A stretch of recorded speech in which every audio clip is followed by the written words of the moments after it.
প্ৰথমে মোৰ চেনেলৰ অন্য এটা ভিডিঅ'লৈ আপোনালোকক আদৰণি জনাইছোঁ। আজি আপোনালোকৰ বাবে বগৰীৰ মিঠা আচাৰৰ এটা নতুন ৰেচিপি লৈ আহিছোঁ।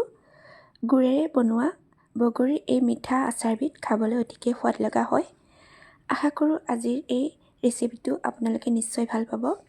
তেনেহ'লে ভিডিঅ'টো শেষলৈকে চাই থাকিব। বগৰীৰ মিঠা আচাৰৰ বাবে মই ইয়াত 300 গ্ৰাম পকা শুকান বগৰী লৈছোঁ। বগৰীখিনি ভালদৰে ধুই পানীটো শুকুৱাই লৈছোঁ। আচাৰ বনাবলৈ বগৰীৰ পানীখিনি ভালদৰে শুকুৱাই ল'ব লাগে, তেতিয়া আচাৰখিনি সোনকালে বেয়া নহয়। এতিয়া বগৰীখিনি হাতেৰে অলপ অলপকৈ ফালি ল'ম, তেতিয়া আচাৰত তেল মছলাখিনি বগৰীৰ ভিতৰলৈকে সোমাই যাব আৰু আচাৰটো খাবলৈ ভাল হ'ব। এইফালে আচাৰৰ মছলাখিনি ভাজিবৰ বাবে পেন এখন গেছত বহাই দিছোঁ। এয়া চবগুটি এচামুচ ইয়াতে দি ল'লোঁ, এচামুচ জিৰা দিছোঁ, আধা চামুচ আজৱাইন, 1 চামুচ পাঁচফোৰণ, 1 চামুচ ধনিয়া গুটি আৰু 2টা শুকান জলকীয়া। এইখিনি শুকানে এতিয়া গেছৰ কম জুইত 1 মিনিটমান সময়ৰ কাৰণে ভাজি ল'ম। এইদৰে ভাজি ল'লে মছলাখিনি সেমেকা ভাৱটো নাথাকে আৰু মছলাখিনিও সোনকালে গুড়ি হয়।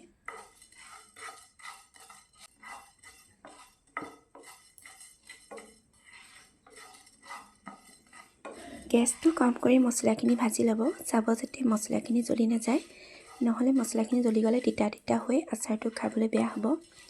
আৰু এয়া আমাৰ মছলাখিনি প্ৰায় ভজা হৈ গৈছে। এইখিনি এতিয়া গেছৰ পৰা নমাই ঠাণ্ডা হ'লে মিক্সিত পিচি ল'ম।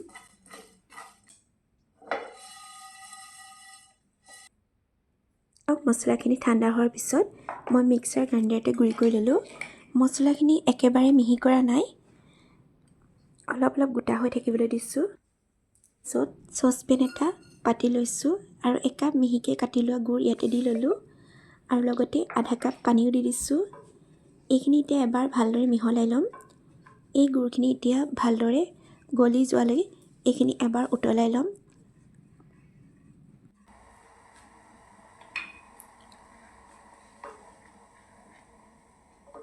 চাওক গুড়খিনি ভালদৰে গলি গৈছে। এইখিনি আৰু উতলাই থাকিব নালাগে, গেছটো অফ কৰি দিছোঁ আৰু এইখিনি এতিয়া এবাৰ চেকি ল'ম। এয়া গুড়খিনি চেকনি এখনৰ সহায়ত চেকি ল'লোঁ। চেকনিৰে চেকি ল'লে গুড়ত থকা লেতেৰাবোৰ আঁতৰি যাব। আৰু আনফালে এয়া আচাৰ বনাবলৈ কেৰাহীখনত আধা কাপতকৈ অলপ কম মিঠাতেল দি ল'লোঁ। তেলখিনি এয়া অলপ গৰম হ'লত এতিয়া ইয়াত 1 চামুচ পাঁচফোৰণ দিছোঁ। পাঁচফোৰণখিনি ফুটি অহাৰ পিছত এতিয়া ইয়াত বগৰীখিনি দি লৈছোঁ। 2 মিনিটমান সময়ৰ কাৰণে কম জুইত বগৰীখিনি ভাজি ল'ম। বগৰীখিনি বৰ বেছি দেৰি ভাজি থাকিব নালাগে।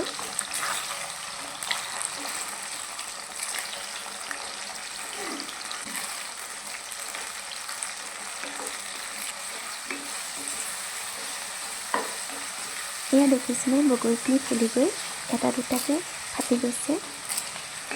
এইখিনি আৰু ভাজি থাকিব নালাগে। এইখিনি সময়তে এতিয়া গলাই লোৱা গুড়খিনি ইয়াতে দি ল'ম। এতিয়া গুড়খিনি দি ল'লোঁ আৰু এইখিনি এতিয়া ডাঠ হৈ অহালৈকে কম জুইত উতলি থাকিবলৈ দিম।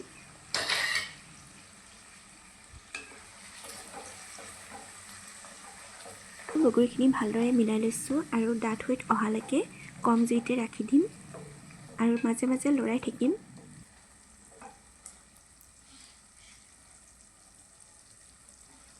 এই সময়তে এটা ৰিকুৱেষ্ট কৰিম, আপোনালোকে যদি এতিয়ালৈকে মোৰ চেনেলটো ছাবস্ক্ৰাইব কৰা নাই, প্লিজ ছাবস্ক্ৰাইব কৰি দিব আৰু ৰেচিপিটো চাই যদি ভাল পায় ফেমিলি আৰু ফ্ৰেণ্ডছৰ লগত শ্বেয়াৰ কৰি দিব। 1 চামুচ নিমখ দি লৈছোঁ। নিমখটো সোৱাদ অনুসৰি দি ল'ব আৰু এইখিনি এবাৰ ভালদৰে মিহলাই লৈছোঁ আৰু লগতে ইয়াত দিছোঁ 1 চামুচ কাশ্মীৰ ৰেড চিলি পাউডাৰ আৰু যিখিনি মছলা আমি গুড়ি কৰি লৈছিলোঁ সেই মছলাখিনিও ইয়াতে দি লৈছোঁ। মছলাখিনি দিয়াৰ পিছত এবাৰ ভালদৰে মিক্স কৰি ল'ম।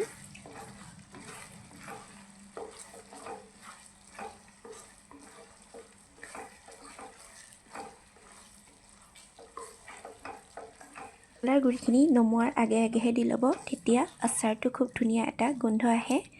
আৰু ইয়াত পাৰিলে আপোনালোকে 1 চামুচ ভিনেগাৰ দিব। ভিনেগাৰ দিলে আচাৰটো বেছি দিনলৈ ভাল হৈ থাকিব। মই ইয়াত ভিনেগাৰ দিয়া নাই।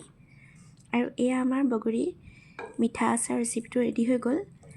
আজিৰ এই আচাৰ ৰেচিপিটো চাই কেনেকুৱা পালে কমেণ্ট কৰি জনাব।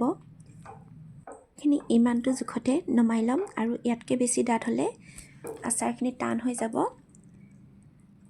এই পদ্ধতিত আপোনালোকে যদি এতিয়ালৈকে আচাৰ বনোৱা নাই বনাই চাব।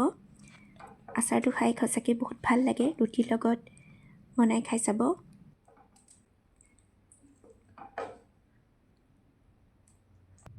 আচাৰখিনি বাউল এটালৈ উলিয়াই লৈছোঁ চাওক। আচাৰখিনি ঠাণ্ডা হোৱাৰ পিছত আৰু অলপ ডাঠ হৈ আহিছে। আজিৰ এই আচাৰৰ ৰেচিপিটো চাই কেনেকুৱা পালে কমেণ্ট কৰি জনাবলৈ নাপাহৰিব। আৰু যদি ৰেচিপিটো চাই ভাল লাগিল লাইক কৰিব, কমেণ্ট কৰিব। আৰু আকৌ এটা নতুন ৰেচিপিৰ সৈতে পুনৰ লগ পাম। আজিলৈ আহোঁ, বাই বাই।